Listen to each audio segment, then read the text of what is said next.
People often ask me, what are the key ingredients to start a business? So I'm going to give you the recipe of what you need before you even go out to, say, raise money for your business. The first thing you need is a good idea.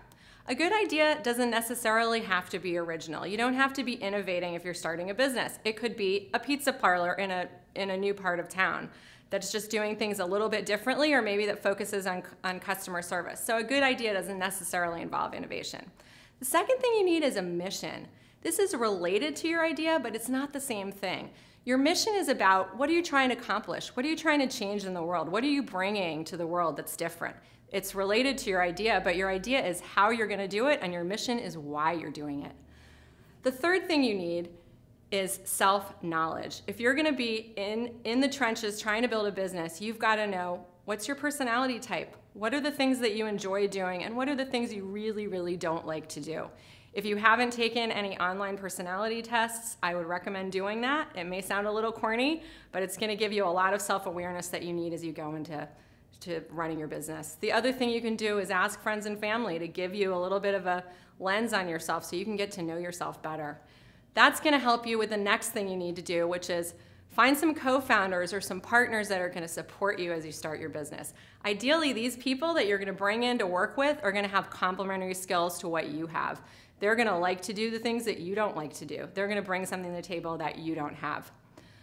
The next thing that you need is a one-liner. You've got to be able to explain what you're doing in one line. You're going to use this one-liner over and over again. You're going to use it to explain to investors, to vendors, and to your customers what it is that you're trying to do with your business. But more importantly, having a one-liner is a great exercise for proving to yourself that you know exactly what you're doing. If you can condense your idea into one really neat little line that you feel great about and you feel excited about, that shows that you're headed off in the right direction. The next thing you need is a 5-year plan. Now, this may sound like a long time. I mean, who the heck knows what's going to happen in 5 years? But it's an important exercise because you have to show, again, to yourself and to possible investors and partners that you have the vision to show how to take this from being something small that's just an idea to being a big, profitable business. You may not actually end up following that plan, but you have to go through the exercise of creating it. The next thing you need is a 6-month plan. This is the plan that you're actually going to follow.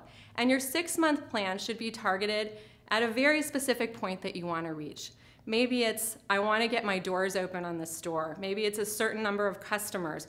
It's some key metric or milestone that you're trying to reach and that is pretty achievable, that you can see down the road how you would reach that milestone in 6 months.